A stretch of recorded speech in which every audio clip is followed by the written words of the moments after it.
What Lurks in Greywater? Chapter 1. The Gremlin is Extinct. Listen, imagine, enter a world of stories. They call the town Greywater because the river never hurries.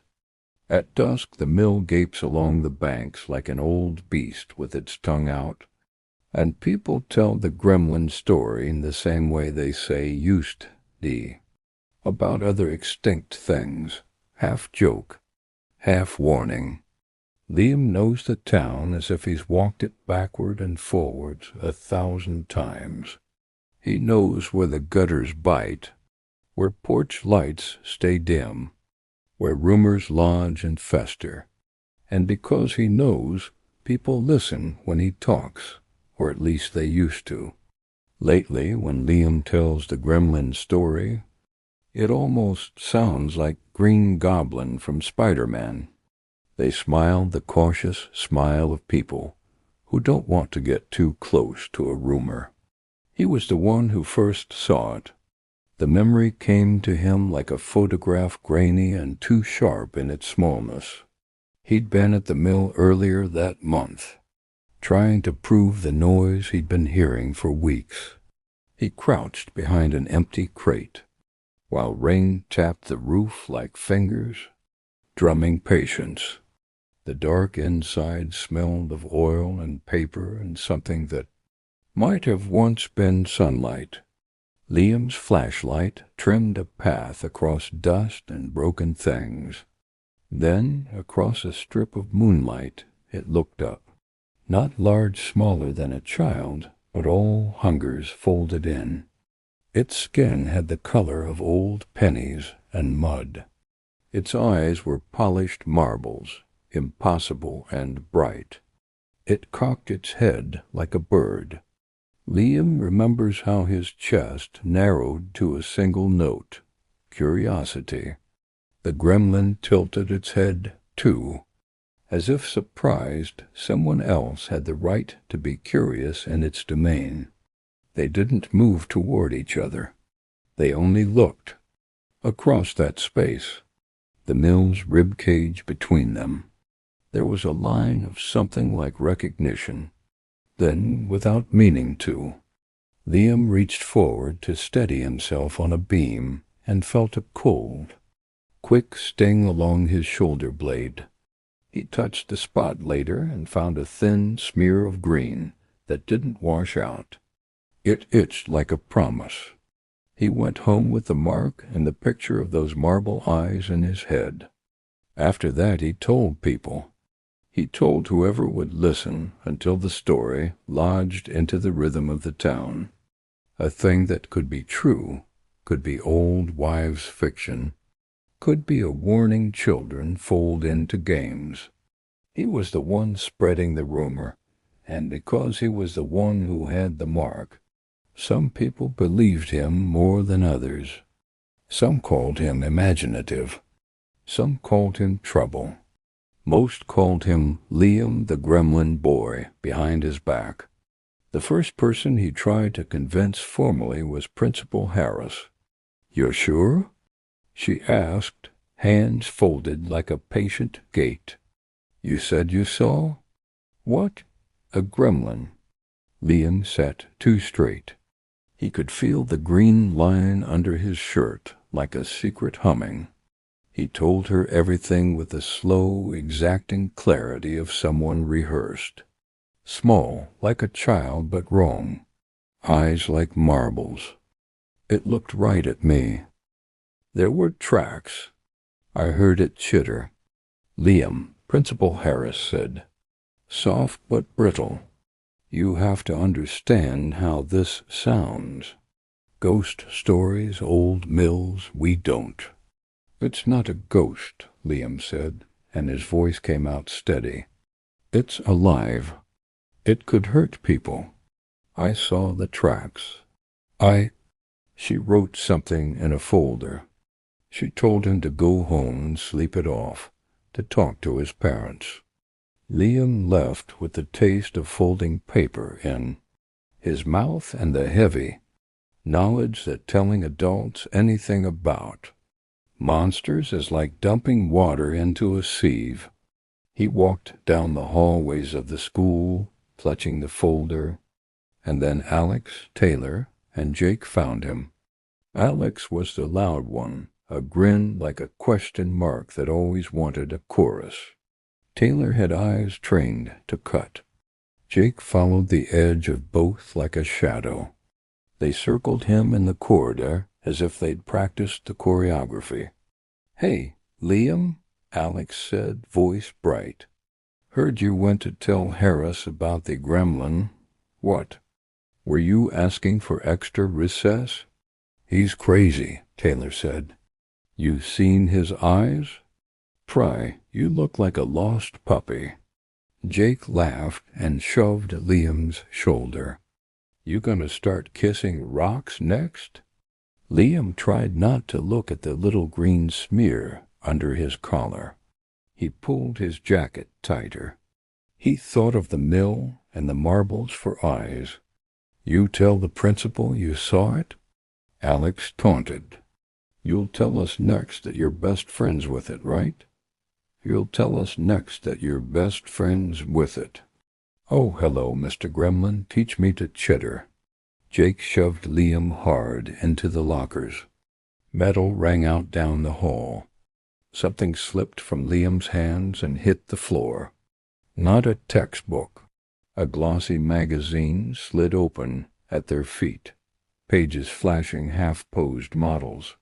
Bright smiles, perfect skin. The kind of magazine Liam had only grabbed because it was cheap at the gas station and made him feel less invisible for a few minutes. The hallway went quiet. Then Alex laughed. "Oh, wow," he said, bending down just enough to flip a page with his shoe. "This is what you're into." Taylor whistled. "That explains a lot." Jake nudged the magazine farther down the hall with his foot. "Careful, Liam. Principal Harris might think you're trying to summon your gremlin girlfriend." Heat rushed into Liam's face. He scrambled to grab the magazine, hands shaking, but Jake stepped on it. "Relax," Alex said lightly. "Everyone needs hobbies." He shoved him once more for good measure and walked off laughing, leaving the magazine bent and scuffed on the floor, and Liam standing there with his ears burning, wishing the lockers would swallow him whole. Taylor scoffs. "Everyone knows gremlins are extinct." "Liam," Taylor said, leaning in, voice high enough that boys nearby turned to watch. "Maybe it's you that's gremlin. You got scales?" Liam went home that day with the feeling of hands around his throat. Not physical, but the heavy, claustrophobic pressure of being offered up as a joke. Across town, Jillian moved through school in a different kind of quiet. The classroom was warm. Her desk had the familiar groove where she scrolled tiny stars during long lectures. She wore a jacket that swallowed her because it was someone else's hand-me-down. Its sleeves a little too long, but she liked the way it hid her hands when she didn't want anyone to see a tremor. Her family's voice lived like a memory in her head. Whenever she nodded off, her mother saying, "We'll be okay," and the low, steady pitch of someone who has practiced hope, and her brother muttering about overtime and bills. When the teacher droned on about algebra, Jillian's head was a small, folded thing where worry kept the seams tight.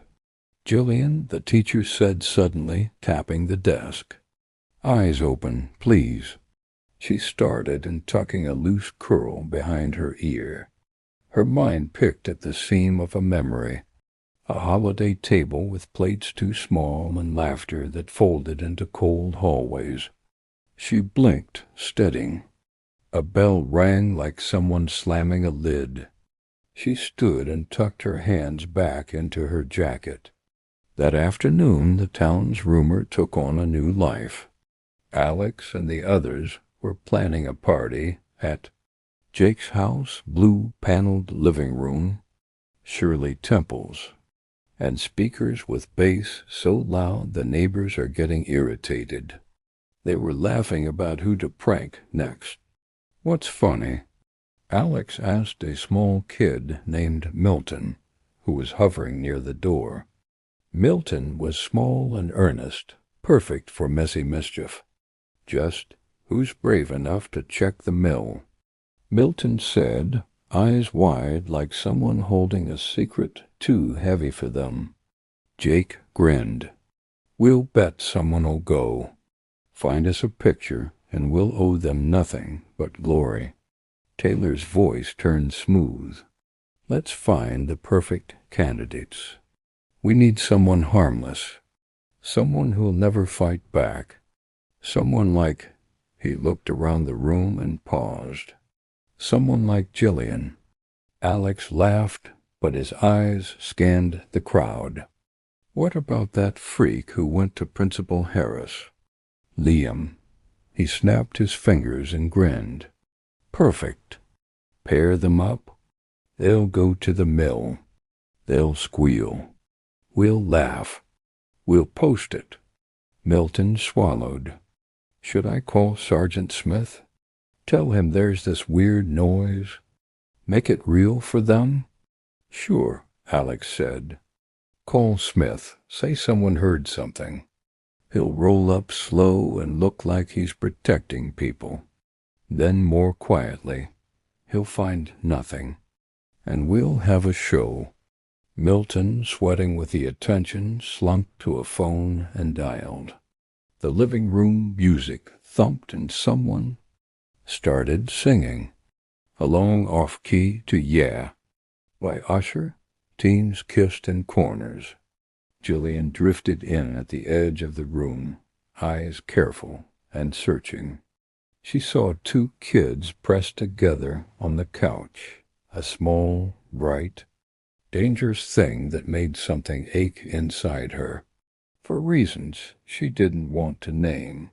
She kept walking, deeper into the party, into the hot, sticky air where boys circled and tossed stories like coins.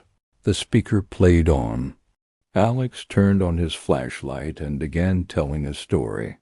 He gathered a small ring of kids on the floor, flashlight under his chin to make his face theater dark. "So," Alex said, chewing the edge of his grin, "some kid went to Principal Harris and said he saw something at the mill. They say he had a mark on him, green, weird. We don't know if that's true." He flicked his flashlight at Liam, who was standing near the punch bowl, awkwardly holding a paper cup. "Can't say who told Harris," he added with a snide raise of his brow, "but someone did. And they looked funny." Alex banged the flashlight on the floor. The kids oofed. Jake jumped in with a stage whisper. It was seen with eyes like marbles, eyes that glow like— He mimicked the chitter with a laugh. "Like someone stuck a chupacabra in a car." The circle leaned in. Even the music seemed to drop its volume. Taylor's face was calm and cruel. "Bet you won't do it," she said suddenly, pointing at Liam. "Bet you won't go to the mill and take a picture of the gremlin. You won't even try." Liam felt the room fold inwards. He could see Jillian watching from the doorway. Alex's grin sharpened. "And hey," Alex added, voice low and collectivized, "if you're too scared, maybe Jillian will go with you. She looks brave." "You hear that?" Taylor said, stepping into Jillian's path. She put a hand out to block her. "No backing out, Jillian." She took a step back, eyes wide. I don't," she whispered. Jake shoved her gently but hard. "Do it," he told her. Or are you a baby? Liam felt something in his chest like a small, hot stone. He thought of all the times Alex and the others had shoved him, why they had chosen him to be the butt of every joke. He thought of the green scar and the strange itch. He opened his mouth, and for once, the courage that lived in the raw edges of fear wanted to come out. "I'll do it," he said, voice thin but caring. The room cheered like a crowd paying to see a stunt. They clinked cups. Outside later, the walk to the mill felt longer than 20 minutes. Street lamps pooled into the gutters, and the town seemed to hold its breath. They walked side by side but not touching, exchanging the kind of small, wary sentences that stitch strangers into allies.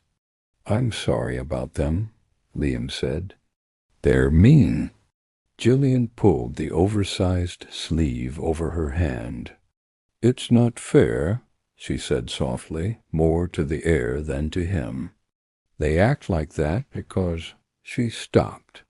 "Because there's something wrong with me?" "No," he shook his head. "Because they're small in a big town. They push down anyone bigger than their fear." "So why'd you say yes?" she asked, eyes on the sidewalk. "Because if I don't do it, they keep doing it," Liam said nervously. "Because once I thought if I'd show them something real, they'd stop." He glanced at her. "I have a plan." "Not now. Later. I'll make them look stupid." "I'll make them," he faltered. "I don't know exactly, but I don't want you getting hurt." Jillian tightened her jaw. "I don't want to go," she whispered. "It's fine," Liam said, and before he could take it back, "It's fine. It's probably stupid." "The gremlin?" "It's not real. Folks say gremlins are like dinosaurs, a story. Nothing to be scared of." Her laugh was a small, brittle sound. "You sure about that?" "Yeah." He lied a little, but the lie sat easily because he was afraid himself. He wanted to protect her. He wanted to fix the thing that made his jacket persistently itchy. The mill rose as a silhouette against a black sky. The gate creaked. Their flashlights cut thin scars through dust. The mill smelled of old rain and iron. Liam's heart beat loud in his chest. He slid a small pocket-knife out more by habit than need. Something about carrying it made him feel slightly less like a target. "Don't take that out," Jillian said in a whisper. "I have to," he said, too quickly. If we need to. Promise me you won't use it unless you absolutely have to," she said. She had the steady way of someone asking for a small thing. He nodded. They moved inside. The floor sighed under their weight. Their lights found tiny prints, smears of some dark substance, a scrap of cloth. Each sound the drip of water. The whisper of wind seemed to learn a new word when it touched them. "Stay close," Liam said, soft. "If anything." "I know," she whispered. "I'm not running." They edged into the central room, where rafters threw webbed shadows. The mill seemed to breath around them, patient and curious. Liam raised his phone with the camera open. The cold blue of the screen made his hands small. He aimed at a shadow that moved like someone turning in its sleep. When his finger pressed the shutter, the flash exploded a white star. The gremlin shrieked. It lunged faster than the storybooks would allow. The sound was a wet, chittering thing that folded into their ribs. Now it was closer than the memory that had first marked Liam months ago. It leapt not at him, but for Jillian. and its leather claws found the soft skin of her forearm, tearing cloth and skin. She cried out, a sound like something snapping, and reeled back. "Jillian!" Liam shouted. The word flared in the dark, and somehow the gremlin faltered, like a deer hearing a voice it recognizes. For a second that felt like a century, the creature's head turned to him, eyes bright and pregnant with something that was not purely hunger. It chittered a noise that might have been frustration or recognition. "Go!" Liam yelled, voice raw. The gremlin hesitated, then scrambled away into a shaft, leaving Jillian sagging against a beam. Blood soaked her sleeve in a thin, startling arc. She stared at him with an expression he couldn't read, fear, pain, and then something like betrayal. When he reached for her, she pushed him away hard. Her hand trembled. Her breathing was small and jagged. "You," she whispered, voice a broken thread. Why did it go for me and not you?" "I don't know," he said honestly. He wanted to touch the scratch at his shoulder, where the green had once been, and had not faded. He wanted to tell her that the gremlin had looked at him once like a stranger and then like a twin creature looking back. That something in the mill had hummed when he was near. That it had not attacked him before. He swallowed and said nothing. The sound of boots and a patrol car drew near. Sergeant Smith's light cut across the mill's boards when he and another officer arrived, breath clouding in the cold. The old watchman's voice carried behind them a hurried, curious explanation. Smith's face, set in that gravelly, careful way, softened when he saw Jillian's arm stained red. "Holy," Smith said, and the curse cracked open the night. "Get her out, now." They bundled Jillian into the patrol car before she could faint. Liam climbed in with them because he didn't know what else to do. In the car, the fluorescent light of the dash made the blood look sharper. Jillian's eyes slitted open once and then closed. At the hospital, the bright antiseptic light smelled like everything Liam was trying to hold together. Smith parked and followed them in, the weight of duty heavy in his gait. He sat in the plastic chair in the waiting area like a person trying to hold the hole closed. "You all right?"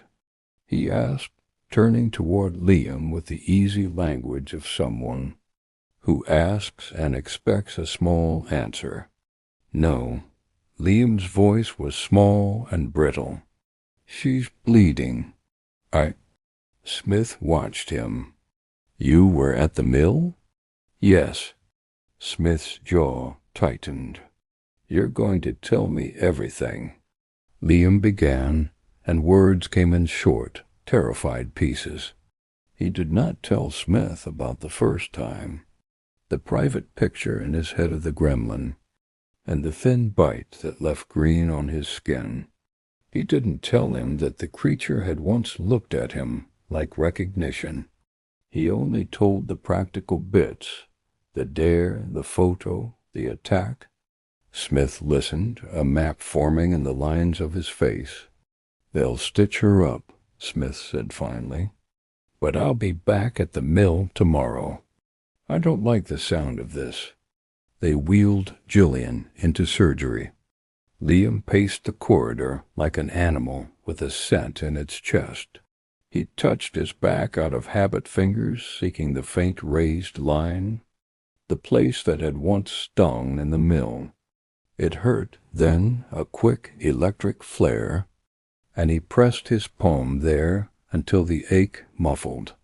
Hours later, when the effects of sleep-deprived waiting blurred the world, Smith returned with coffee and a box of donuts he insisted were for the kids. He left the box on a chair and took a seat across from Liam, who was still pressing his palm to his shoulder. "She's stable," a nurse said later, then retreated. Liam slid a chair closer and rested, his hand on the hospital bed for a second before they let him in. Jillian lay pale, her face slack. Monitors ticked like a tiny, persistent heart. He took her hand. It was cool, the skin still warm from the fight. He squeezed once, and then again. Tears came like a leak he couldn't plug. "You did everything you could," Sergeant Smith said quietly, standing at the foot of the bed.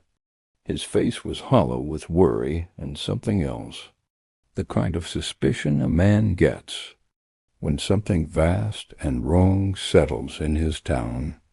He looked at Liam as if measuring him, cataloging each flaw and courage and bruise. Outside the window, Greywater kept breathing, the river slow and indifferent. The mill's silhouette leaned against the sky, patient and terrible. The green mark under Liam's shirt seemed to pulse like a low, secret light, a private language between him and whatever had lived in the mill. He pressed his fingers into the scar until he felt the place go numb. When the nurse dimmed the lights and the hallway emptied of footsteps, Liam sat by the bed and kept watch. Dawn would come.